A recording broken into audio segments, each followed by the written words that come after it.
1131과 함께하는 사순절. 안녕하세요. 안락교회 교회학교 친구들. 오늘도 새로운 하루가 시작되었습니다.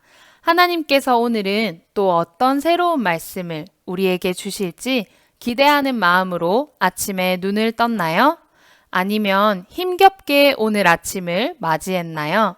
기쁘게 잠에서 깨어났든 힘들게 잠에서 깨어났든 이제부터는 기쁨과 감사가 친구들의 마음과 생각에 가득하기를 소망하고 축복합니다. 오늘도 하나님께서 우리에게 이루어 주실 크고 놀랍고 새로운 일들을 기대함으로 아침을 시작하면 하루 동안 정말로 기쁘고 감사한 일들이 넘쳐납니다.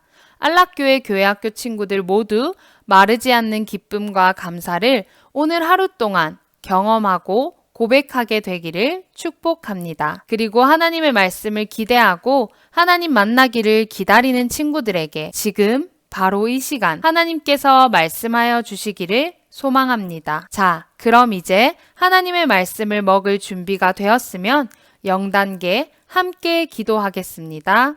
하나님 아버지, 오늘도 말씀을 주셔서 감사합니다. 저의 마음과 저의 생각이 깨끗한 모습으로 하나님 말씀을 먹을 수 있게 저의 모든 죄와 나쁜 생각과 나쁜 습관들을 깨끗하게 씻어주세요. 저의 주인 되신 예수님을 따라가겠습니다. 성령님, 말씀을 깨닫게 해주세요. 예수님의 이름으로 기도드립니다. 아멘. 1단계 말씀 읽기예요. 오늘 우리가 먹을 말씀은 출애굽기 13장이에요. 먼저 처음 2번은 소리내서 읽고 마지막 1번은 마음속으로 읽어봅시다. 말씀을 읽으면서 마음을 활짝 열고 눈을 크게 뜨고 내용을 잘 관찰해 보아요. 말씀을 읽는 동안에는 이 파일을 잠시 멈추었다가 다시 실행하는 거 다 알고 있죠? 그러면 말씀 읽겠습니다. 시작! 읽은 말씀을 생각하며 간단하게 요약해 볼까요? 전도사님은 오늘 출애굽기 13장의 말씀을 한마디로 이렇게 요약해 볼게요. 하나님께서는 우리를 인도하시는 분이십니다. 우리 친구들은 오늘 말씀을 읽고 하나님께서 무엇을 말씀하고 계신다고 느꼈나요? 하나님께서 어떤 분이시라고 생각했나요? 2단계 말씀 곱씹어 보기입니다. 전도사님은 초등부를 맡고 있는데요. 안락교회 초등부 친구들이 평소에 1131 말씀 읽기를 하면서 궁금한 것들을 묵상지에 질문한 것을 많이 보았어요. 전도사님도 오늘 말씀을 읽을 때 궁금한 것이 있었어요. 오늘 말씀 3절과 6절에서 모세는 백성에게 애굽에서 나온 그날을 기념하여 유교병을 먹지 말고 7일 동안 무교병을 먹으라고 말씀했어요. 전도사님은 유교병이 무엇인지 그리고 왜 무교절에는 유교병을 먹으면 안 되는지 궁금했어요. 유교병이란 밀가루에 누룩을 넣어 만든 빵이래요. 누룩을 넣어서 만든 빵은 누룩을 넣지 않은 빵보다 향도 좋고 맛있대요. 그런데 하나님께서는 왜 무교절에는 유교병을 먹지 말라고 말씀하셨을까요? 시간을 거슬러서 이스라엘 백성들이 애굽을 탈출할 때로 다시 돌아가 볼게요. 이스라엘 백성들은 하나님께서 애굽 땅에 내리시는 10번째 재앙을 피해 그리고 완악한 바로를 피해 급하게 애굽 땅을 탈출해야 했어요. 그랬기 때문에 식사를 만들 때에도 급하게 만들어야 했어요. 그래서 빵을 만드는데 밀가루 반죽에 누룩을 넣어 빵을 만들 시간이 없었어요. 어제 말씀 기억하고 있나요? 하나님께서 이스라엘 백성들에게 어린 양을 잡고 나서 고기를 먹을 때 어떻게 먹으라고 말씀하셨나요? 그렇죠.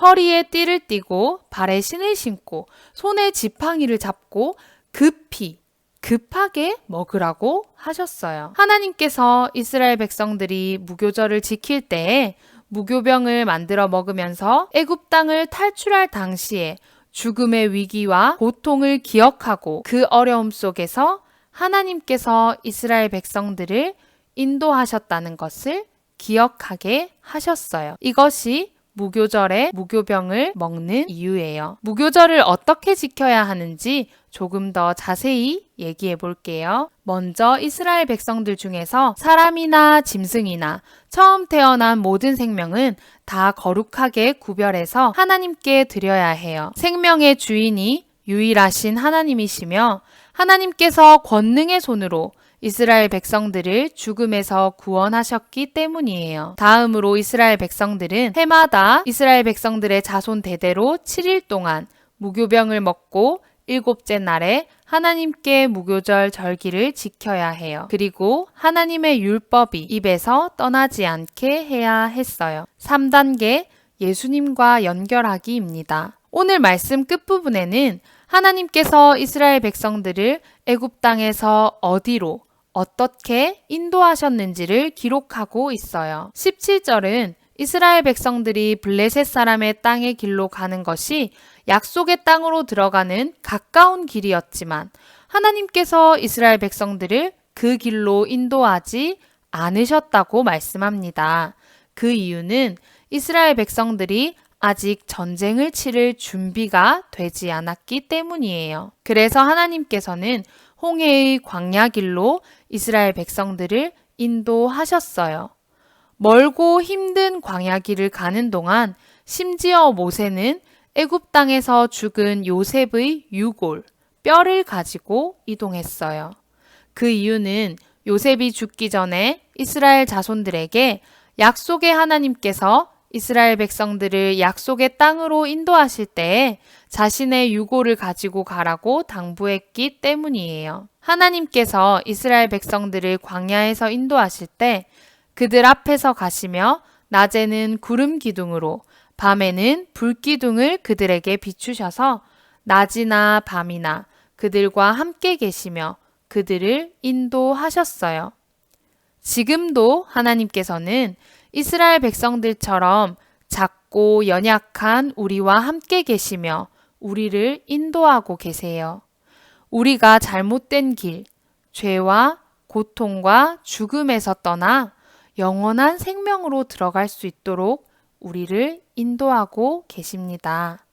그리고 우리를 하나님께로 인도하는 그 길은 바로 예수님입니다. 4단계 나의 삶과 연결하기입니다. 오늘 우리가 먹고 곱씹어보고 생각해본 말씀을 이제 우리의 삶에 연결해 볼 거예요. 말씀을 통해 어제는 유월절 절기를, 오늘은 무교절 절기를 알게 되었어요. 우리 한국 사람들도 할아버지, 할머니부터 손자, 손녀에 이르기까지 세월을 반복하면서 지키는 절기가 있죠. 대표적인 절기가 바로 설날과 추석 같은 명절이에요. 그런데 절기를 지킬 때 가장 중요한 것은 그 절기가 가지고 있는 의미를 올바르게 알고 기억하는 거예요. 우리가 구약시대의 이스라엘 자손들이 대대로 지킨 유월절과 무교절 절기를 통해 그리고 광야에서 낮에는 구름 기둥으로 밤에는 불 기둥을 비추셔서 이스라엘 백성들을 인도하신 하나님의 이야기를 통해 기억해야 할 것이 있어요. 그것은 바로 하나님께서 하나님의 백성들을 인도하신다는 거예요. 오늘 하루 이 말씀을 기억하며 하나님의 인도하심을 따라 올바른 길, 진리의 길, 생명의 길을 예수님과 함께 걸어가기를 바랍니다. 그리고 우리가 그 길을 걸을 수 있도록 성령님께서 우리를 도와주실 거예요. 친구들은 오늘 말씀을 읽으며 무슨 내용이 가장 마음에 와닿았는지, 하나님께서 어떤 분이시라고 느껴졌는지 궁금하네요. 우리 친구들이 말씀을 읽으며 마음에 느낀 것을 깊이 생각해보고 하나님께서 나에게 무엇을 말씀하시는지 깨닫기를 축복합니다. 이제 함께 마침 기도하겠습니다. 하나님 아버지 감사합니다. 우리를 죄와 죽음과 고통에서 구원해 주시고 영원한 생명을 주셔서 감사합니다. 그리고 날마다 우리를 떠나지 않고 함께 해주셔서 감사합니다. 오늘 하루 삶 속에서 낮이나 밤이나 우리를 지키시고 도우시는 성령님을 느끼게 해주세요. 우리를 하나님께로 인도하시는 길이 되시고 진리이시며 생명이신 예수님의 이름으로 기도드립니다. 아멘.